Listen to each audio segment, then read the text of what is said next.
let's move over to the ACC.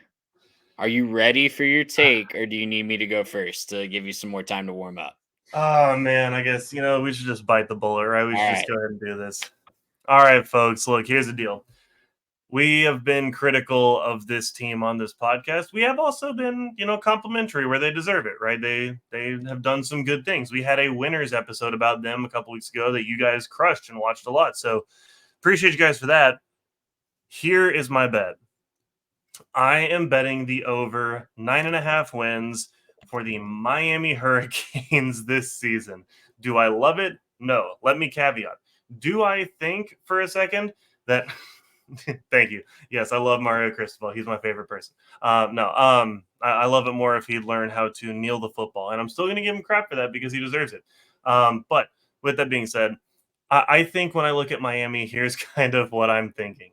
I think that this is a very good team that had some crucial flaws last year directly related to the quarterback position.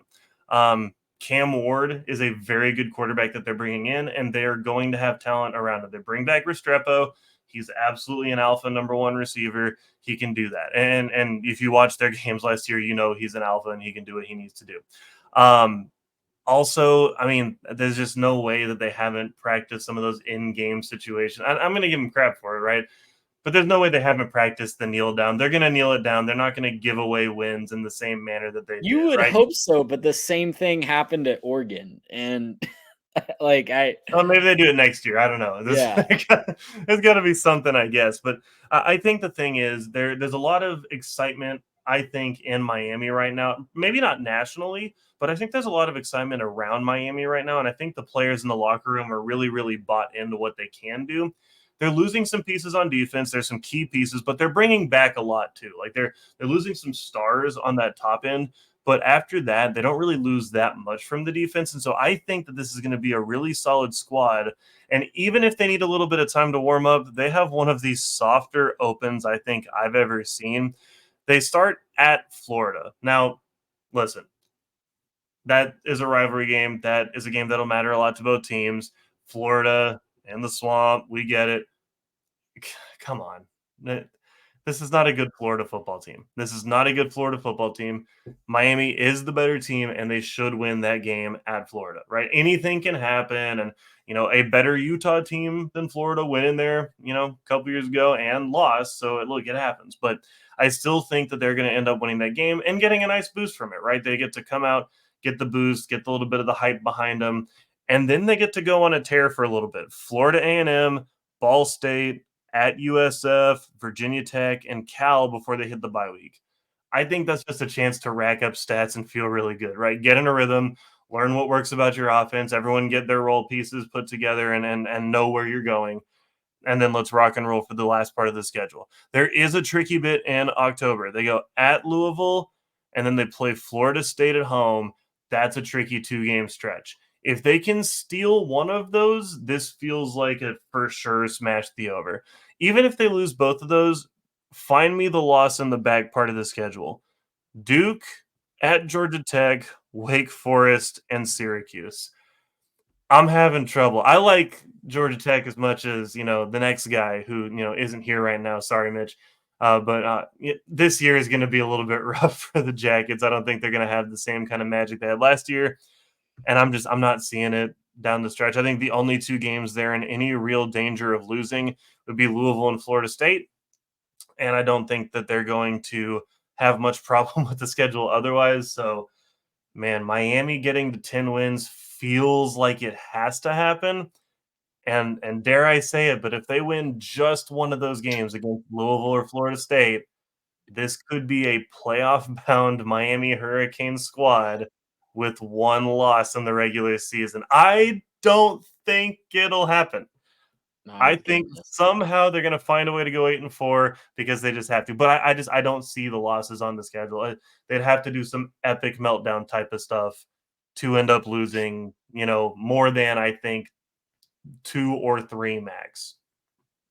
Man, it's hard for me to say that it's hard for me to bet on Miami to win 10. If you lowered that to 8.5, that's just that mental hurdle for me would be gone with them winning 10 games.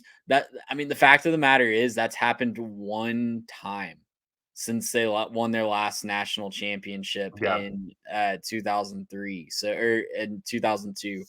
So it's just Yep. really bucking the trend of history.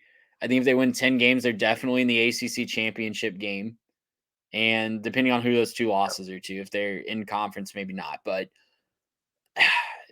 it could happen. It could But certainly happen. Cam Ward, I was mentioning you yeah. this off camera. I was in on Cam Ward 2 years in a row at Washington State because of what he did at Incarnate Word. And for him, it has to be, can you play better when you have a talent advantage? Because when he was in Mhm. Incarnate Word, he was on a team that was better than a lot of the teams around him. When he was at Washington State, he was not. And we saw the talent drop off a little bit. Now he's going to be back in Miami. There's talent is not a problem there. Can he get that team to rise to the occasion and beat less talented teams? That's been a problem at Miami. Maybe Cam Ward is the solution to that. I don't know. Yeah. Well, and they need better quarterback play. We saw what they were doing with Tyler Van Dyke when he was good a couple years ago. I mean, they were lighting up scoreboards. And so with better quarterback play, I think they have it in them. And I think there is something about the kind of Miami sort of swagger that goes along with it and sort of the bad boy mentality and everybody else where they can take the hate and they're like, yeah, come on, bring on the haters. Like, we want that. And I think when you get a guy like Cam Warden there and he starts to perform and starts to light up some scoreboards, I think it's going to get into some teams' heads.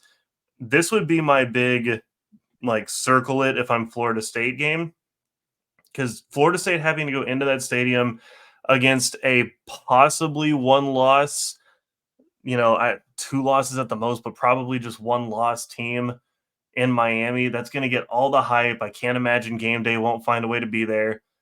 And man, like it's gonna be a rocking crowd in Miami, and I think that's gonna be one that if you're Florida State, you got to circle it and be a little bit nervous because this is gonna be a very good Miami team that you're going into play. So, look, do we feel comfortable betting on Miami? Not really, but the thing is, like, these are best bets.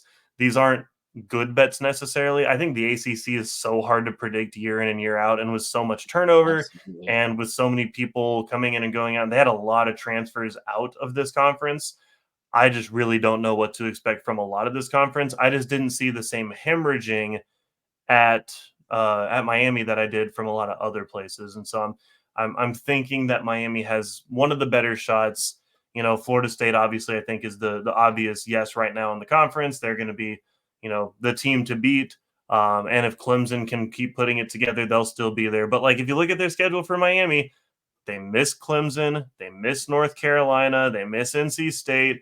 They're missing a lot of really good ACC teams. They'll miss SMU, who could definitely go in there and knock them off if they have a good game. So like they don't really have any of the tough teams on the schedule this year.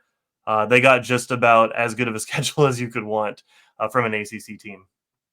They play one team ranked higher than them in the S&P Plus in the preseason. So we'll see, Yep. man. The schedule and the talent has never been a problem for Miami before. We'll see if they Mm-hmm. can put it all together this year. Gracious him. How about that?